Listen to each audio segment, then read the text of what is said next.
Good morning and welcome to Morning Moments. We have another great special guest. Matter of fact, we got a 3-for-1 deal. We have Judith Montgomery family, a wonderful family, a singing family together. And she's with us with her beautiful kids. And they're going to tell us a little bit about themselves and about their ministry. Thank you, Judith, and your family. Introduce your family and tell us a little bit about yourself today. Good morning to all of you out there and Andy. I'm Mother. I'm Judith. This is my daughter Megan, my son Graham, and our last name is Montgomery, of course. So we're all family related, and I'm grateful to be here to be on this interview. Thank you for your time and allowing us to be here. Thank you. Now, tell us how your ministry got started and a little bit about your trio and how it wasn't always a trio, of course. Tell us a little bit about your background, your ministry.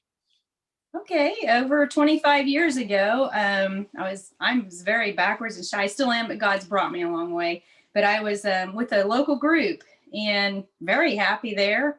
Megan wasn't born when I first started with this group, and she was born during the progression of this group that I was with. And she actually called one of them, to tell you how close I was to them. They were like family. She called one of them Grandpa because he had black hair like my dad, and it was just a good situation. And I know when God called me out of there as to go as a soloist, and I answered the call. That was a hard calling to take because I didn't want to move. I wanted to be in my comfort zone.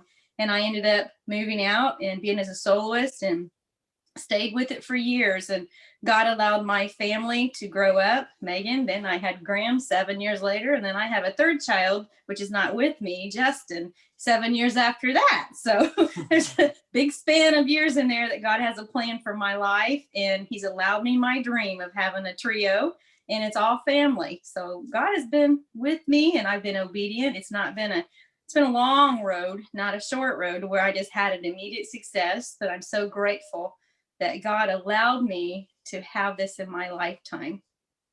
You know, you mentioned long road. It seems like when people go, well, they're just an overnight, they happened overnight. No.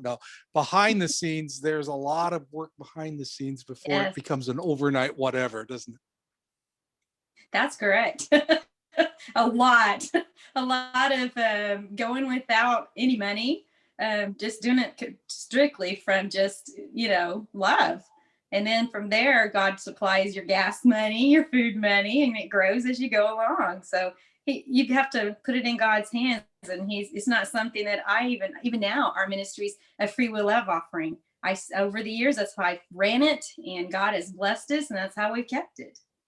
And it's been some real difficult times without concerts going on, but God's provision doesn't change. He's unpredictable, but always dependable, isn't he?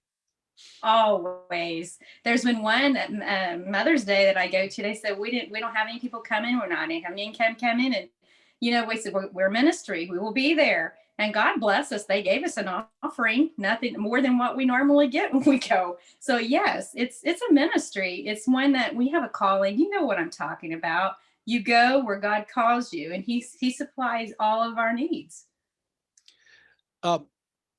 Any thoughts from Megan or Graham about what you've learned in the experience of singing together? Go with the flow, because sometimes we're just family. we're human and we all make mistakes, and it's a journey together. Sometimes it's hard to split the difference between ministry and family because we travel together. So you work through all those things as a team, and we continue forward just like any other family would do, only we have another further mindset toward a goal that we have, just to minister for other people. So Absolutely. And Graham, you've just been talking my ear off. Tell me a little bit about what your thoughts are. Well, my thoughts are that singing together as a family, it just brings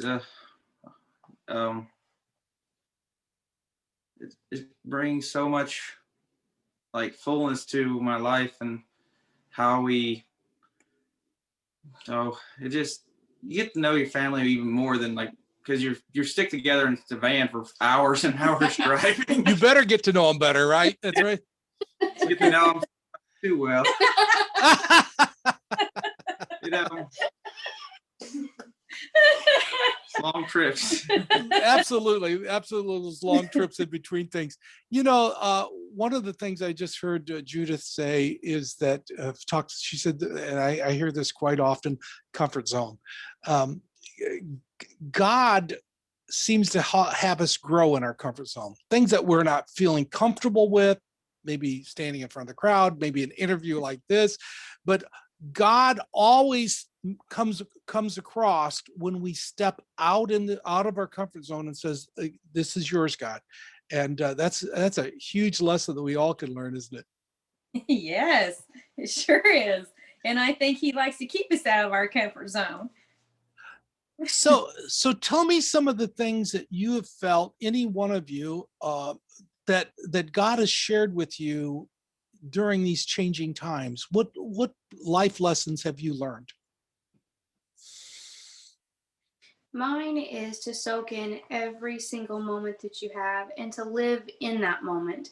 Don't be worrying about what's going on in your past or what's going to happen in the next hour or even the next minute, but to just enjoy the moments that you have with your family, because you just never know what can happen to change those circumstances. And we're in that kind of thing where we've got COVID going on, lots of different changes for many families. Churches are changing. So many things are changing in our technology.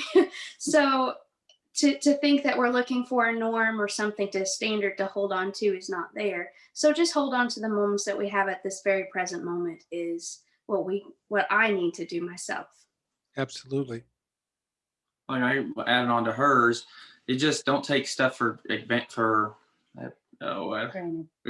Yeah, because with COVID and all, you especially going to churches, you so much more stricter. You can, a lot of the pews are like took off so because you go 6 feet. You really, and a lot of the congregations down. You really just takes you're like, it's so you've been there like years and years. You've seen people you've seen years and now not there because they can't be there. It's like you just didn't know, you don't miss it until it's gone. Absolutely. Yeah. And I think that, not taking things for granted and living in the moment is so important.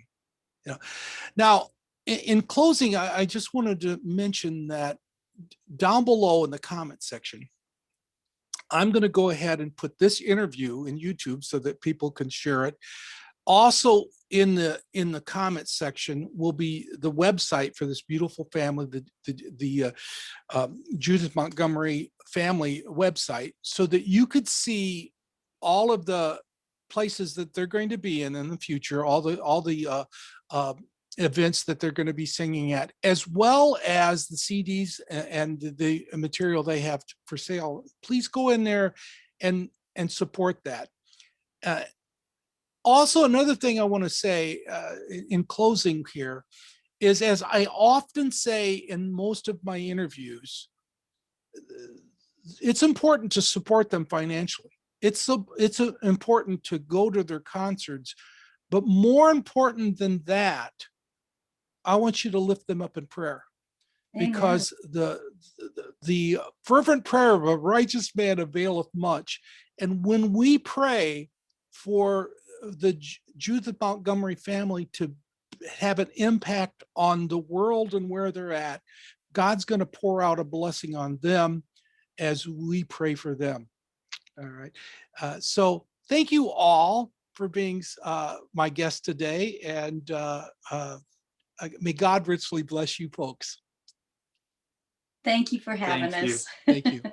And thank you all for joining Morning Moments. I'm going to ask you, if this has been a blessing to you, please share it with others. Put it on your sharing on your Facebook, as well as sharing the YouTube. And keep coming back for some more Morning Moments. And God bless you.